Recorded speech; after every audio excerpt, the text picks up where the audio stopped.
Hey storytellers, and welcome back to Pencil Paper Plot. The YouTube channel where we like to take those deep dives. Into the scripts and books that have us hitting that replay button. That's right, we're all about exploring those aha moments. The techniques that make a story unforgettable. And today we're diving into a screenplay. That redefined blockbuster filmmaking Jurassic Park. We're going behind the scenes. Exploring the script and unearthing how Spielberg And Crichton, working from Crichton's novel, of course, crafted a world that continues to thrill audiences even decades later. Think of it this way, screenplays are like blueprints for a film. Laying out the bare bones of the story. The foundation upon which everything is built. Okay, let's unpack this. One thing that really stands out in Jurassic Park Is how they introduce the dinosaurs. I mean, that first glimpse of the Brachiosaurus. Talk about making an entrance. It's more than just a grand entrance, though. This scene masterfully blends spectacle with character development. Think about Alan Grant, our paleontologist protagonist. He goes from laughter to utter shock as the sheer scale of the creature hits him. He even faints. It's such a powerful way to show how completely unprepared he is for the reality of living dinosaurs. It's like his whole academic world is crumbling before his eyes. Exactly, and that feeling is mirrored for us, the audience. We're right there with Grant, experiencing the awe and wonder. But also the sheer terror of encountering something so massive and so unexpected. And remember, the film opens with Grant at a dinosaur dig. Dealing with dusty bones and scientific theories. Then, boom, he's face to face with this living, breathing behemoth. The script cleverly parallels his journey from theory to this mind-blowing reality. It's as if the screenplay is telling Grant and us, fasten your seatbelts, folks. This isn't a museum anymore. This is the real deal. Now, another scene that had me on the edge of my seat Was the encounter with the Dilophosaurus. Oh, that buildup was incredible. What's fascinating about that scene is how the writers use foreshadowing to create tension. We hear the pre-recorded tour guide describing the Dilophosaurus's venomous spit, Which, by the way, wasn't based on scientific evidence. but it made for a thrilling twist. Right. And then we see Grant in a moment of foreshadowing. Observing the creature and actually speculating that it might be a spitter. And then, bam, chaos erupts. It's a classic case of playing with audience expectations. We think we know what to expect from dinosaurs. Big teeth, sharp claws. But the script introduces this unexpected element of venom. Adding a layer of unpredictability and danger. It makes you realize that in the world of Jurassic Park, nothing is quite as it seems. Now, speaking of things not being what they seem, let's talk about Dennis Nedry. The disgruntled programmer who ends up throwing the entire park into chaos. Stealing dinosaur embryos, shutting down the security systems. Talk about a catalyst for conflict. Okay, but before we get into Nedry's actions, can we talk about what a catalyst for conflict actually is? You know, for those of us who might be new to screenwriting terms, Absolutely. A catalyst is basically an event that sets the main conflict of the story in motion. in this case, Nedry's betrayal is what really kicks off the chain reaction of events that leads to the park's downfall. So it's not just about a bad guy doing bad things. It's about how those actions completely change the course of the story. Precisely. And in Jurassic Park, Nedry's actions not only unleash the dinosaurs, But they also expose the deeper flaws in the park's design and the hubris of its creator, John Hammond. it's like the script is forcing us to confront the dangers of prioritizing profit over safety and ethical considerations. Nedry becomes a symbol of unchecked technological ambition and its potentially devastating consequences. And it raises so many questions. If Nedry hadn't interfered, would the park have survived? Could this disaster have been prevented? It makes you think about the fragility of even the most sophisticated systems when human greed is involved. Now let's shift gears and talk about the characters. One of the most fascinating transformations is Dr. Grant's. He starts off as a total skeptic, scoffing at the idea of cloned dinosaurs. But as he encounters these creatures, his perspective goes through a pretty radical shift. And the script highlights this shift through some really powerful moments.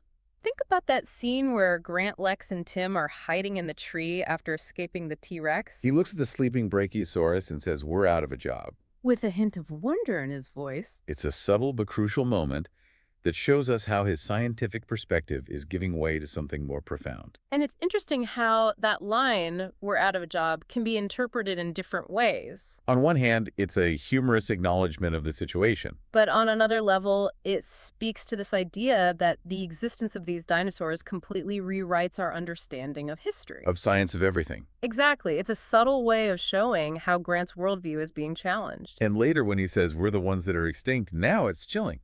Not just because it acknowledges the danger they're in. but because it suggests that humanity has become irrelevant in the face of these magnificent creatures. Right, and that line speaks to one of the film's core themes. The clash between scientific ambition and the ethical complexities of manipulating life. Grant's transformation from skeptic to something approaching a protector of these dinosaurs. Forces us to confront uncomfortable questions about humanity's place in the natural world. It's almost as if the script is asking, what does it mean to be human when we have the power to recreate the past? And on a more practical level, how does the script actually show us Grant's changing attitude toward the dinosaurs? Well, in the beginning, he's very clinical, very detached. He's interested in the dinosaurs from a purely scientific standpoint. But as the story progresses, we see him becoming more emotionally invested. He starts to see them as individuals, not just specimens. He even risks his own life to protect them, especially the children. That's a great point. His actions speak volumes about his internal shift. And it's not just Grant who undergoes a transformation, Don't forget Gennaro, the lawyer, who is initially obsessed with liability, but then quickly turns into a wide-eyed investor. dreaming of dollar signs after seeing the Brachiosaurus. Remember that line, my God, we're going to make a fortune with this place? Gennaro's character arc is a classic example of how the script explores the corrupting influence of greed. His initial caution is quickly overshadowed by the allure of profit, He serves as a stark contrast to Grant. who, as we've discussed, develops a sense of responsibility for the creatures, And Gennaro's arc foreshadows the park's downfall. hinting at the disastrous consequences that can arise when profit-driven motives take precedence over ethical considerations. It's like the script is saying, look what happens when we let greed dictate our actions. It's a cautionary tale that's woven into the very fabric of the story. Okay, now let's talk about one of the most iconic scenes in the film. The T-Rex escape, the power outage. The tour group trapped in the dark, the pouring rain. That moment when the T-Rex's silhouette appears against the headlights. Pure cinematic brilliance. It's a masterclass in building suspense, wouldn't you say? The script masterfully uses darkness, sound, and limited visibility to create a sense of vulnerability and dread. Think about how the scene is described in the screenplay. The dripping water, the flickering lights, the heavy breathing of the T-Rex. It's all about creating a visceral experience for the audience. And it's not just about what we see. It's about what we hear, that low rumble of the T-Rex's footsteps. The clanging of the electric fence, green. It's also carefully orchestrated to ratchet up the tension. And let's not forget about Timmy and his night vision goggles. Seeing the T-Rex gripping the electric fence before anyone else, It's such a clever way to add another layer of suspense. it gives us, the audience, this privileged piece of information. So we're in a state of heightened anticipation, waiting for the other characters to catch up. And the way the children's perspective is woven into the scene is brilliant. We get these moments of childlike wonder alongside pure terror. Remember Lex touching the T-Rex's tongue? It's a perfect example of how the script uses contrasting emotions to make the scene even more gripping. We're simultaneously terrified and fascinated, just like the kids. And this scene wouldn't be nearly as impactful if the screenplay hadn't laid the groundwork. Think about how the earlier scenes establish the T-Rex as this apex predator. This force of nature that even the park's creators underestimate. It's like the script is saying, we told you this thing was dangerous. And now you're about to see why. Right, and that's what makes the T-Rex escape so satisfying from a storytelling standpoint. It's not just a random act of violence. It's the culmination of everything we've learned about this creature and the flawed system that was supposed to contain it. So it's not just about thrills and spills. It's about paying off the setup, about showing us the consequences of the choices made earlier in the story. Exactly. And that's what elevates Jurassic Park from a simple monster movie to a truly thought-provoking piece of filmmaking. Well, I think we've covered a lot of ground in this first part of our deep dive. We've talked about dinosaur introductions, foreshadowing catalysts for conflict character transformations. And of course, that unforgettable T-Rex escape. There's so much more to unpack in this screenplay. But Jurassic Park isn't just about dinosaurs and character arcs. Right. It's also masterclass in creating suspense. And one of the best examples of this is that scene where Grant and the kids find themselves trapped in the maintenance shed with the Raptors. Remember that moment when the raptor tests the doorknob with its claw? Oh man, talk about intense. The way the script builds tension in that scene is incredible. We hear those chilling raptor noises getting closer and closer. But we don't actually see the creature right away. It's all about what we don't see, and that makes it even more terrifying. It's a brilliant use of sound and limited visibility to amplify the character's fear. And being trapped in that cramped, cluttered shed. Just adds to the feeling of claustrophobia. It's like there's nowhere to run, nowhere to hide. Right. And it's not just about the physical space. It's also about the mental and emotional state of the characters. They're exhausted, they're injured, and they're facing these incredibly intelligent and deadly predators. And yet, even in that situation, The script finds ways to showcase the character's resourcefulness and resilience, like when Timmy uses that metal pipe to distract the raptors. buying them just enough time to escape. It's a great example of how, even in the most desperate situations, There's always a glimmer of hope. and it reminds us that sometimes using your wits. Is just as important as using brute force. Speaking of wits, let's talk about the raptors themselves for a moment. These creatures are seriously terrifying, They're intelligent, they're cunning, and they are absolutely relentless. and the script really emphasizes their intelligence. It's not just about them being fast and having sharp claws. They actually strategize. They work together. Remember that scene in the kitchen? Where the raptor stalks the kids, carefully navigating the obstacles. It's like a chilling game of cat and mouse. And it makes them all the more frightening because they're not just reacting. They're thinking, they're planning. You're adapting. And let's not forget about those claws. I still get shivers thinking about those razor-sharp claws, The script definitely emphasizes those claws. describing them as deadly weapons. And there's that unforgettable moment when the raptor breaks through the skylight in Hammond's bunker. Glass shattering everywhere, the characters scrambling for cover. Talk about a heart-stopping entrance. It's a great example of how the script uses action to raise the stakes. And the fact that this happens in Hammond's supposedly fortified bunker is just ironic, isn't it? Absolutely. It underscores the fact that no one is truly safe from the chaos that's been unleashed. And it also highlights a major theme of the film. The danger of hubris. Hammond believes he has control, but the raptors And ultimately, nature itself. prove him wrong. So we've talked about suspense, action, and the intelligence of the raptors. But Jurassic Park is also a story about scientific responsibility, right? Definitely, this screenplay isn't just about dinosaurs chasing people. It's about the ethical implications of scientific advancement. Think about that scene where Grant confronts Hammond about playing God.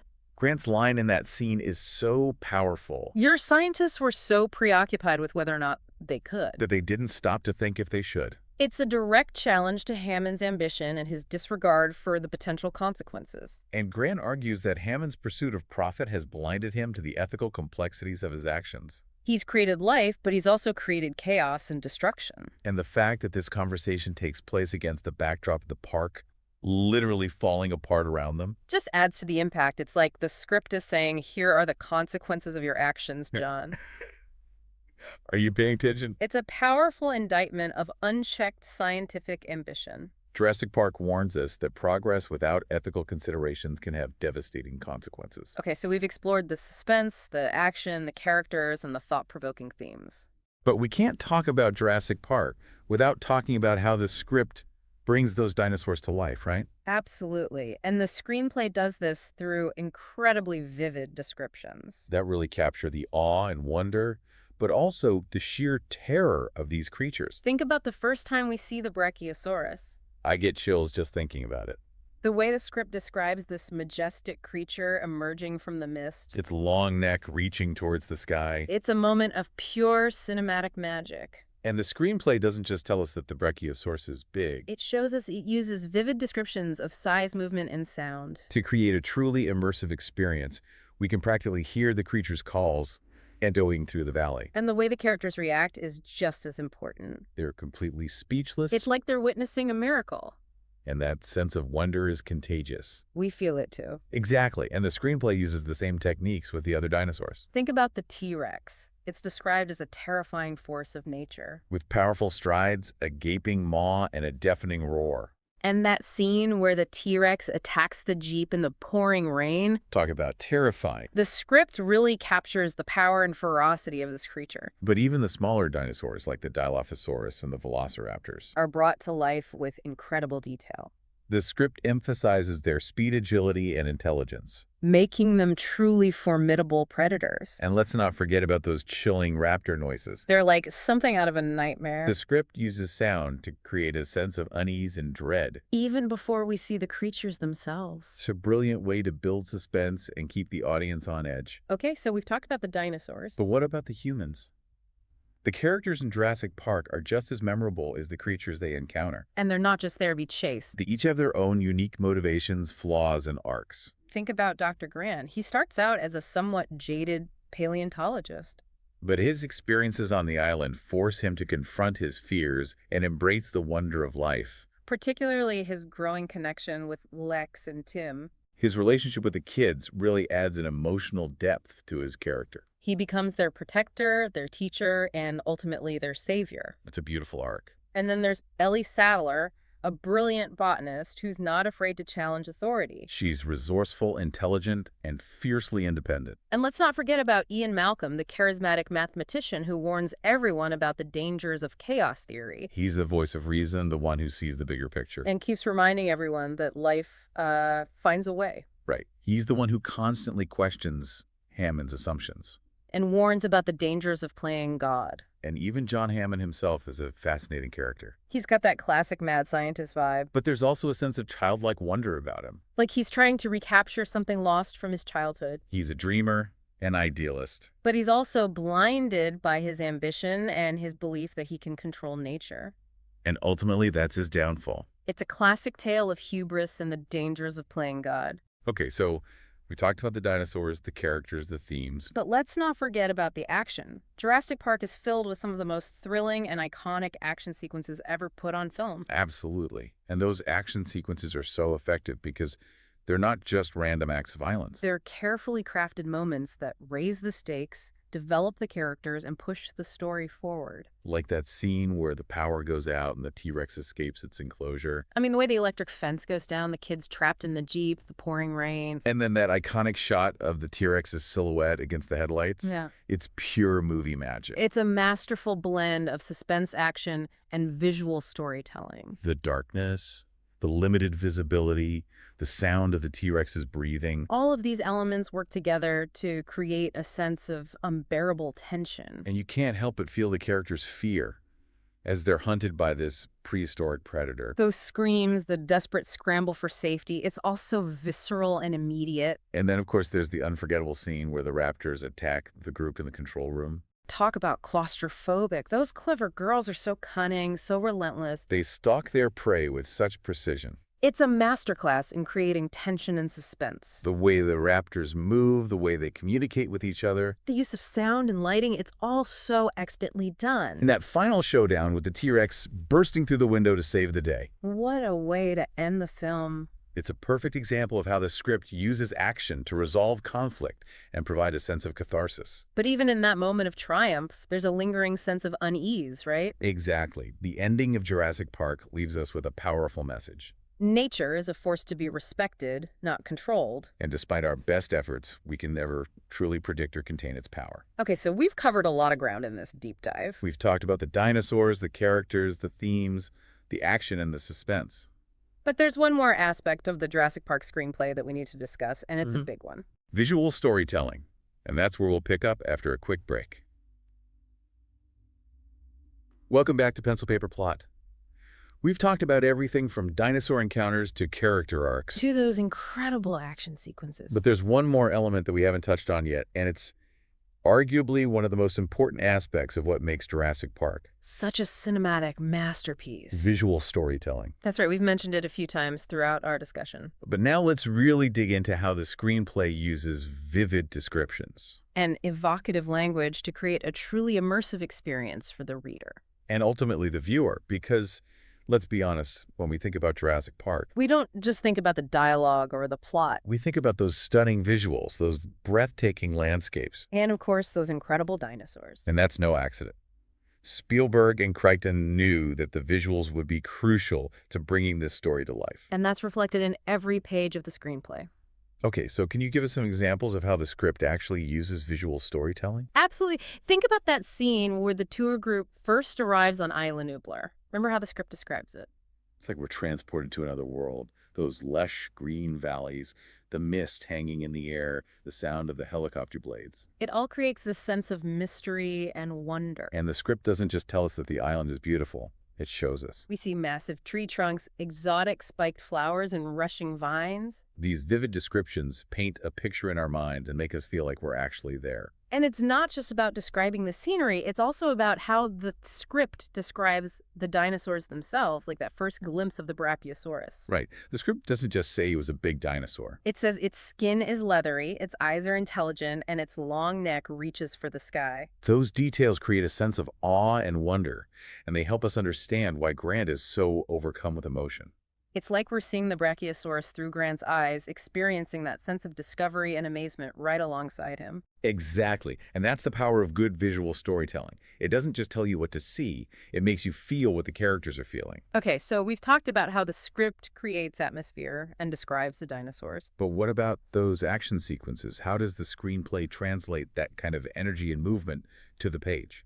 Well, one technique the script uses is contrasting elements. Think about that scene where Grant and the kids are running from the stampeding herd of hadrosaurs. I get chills just thinking about it.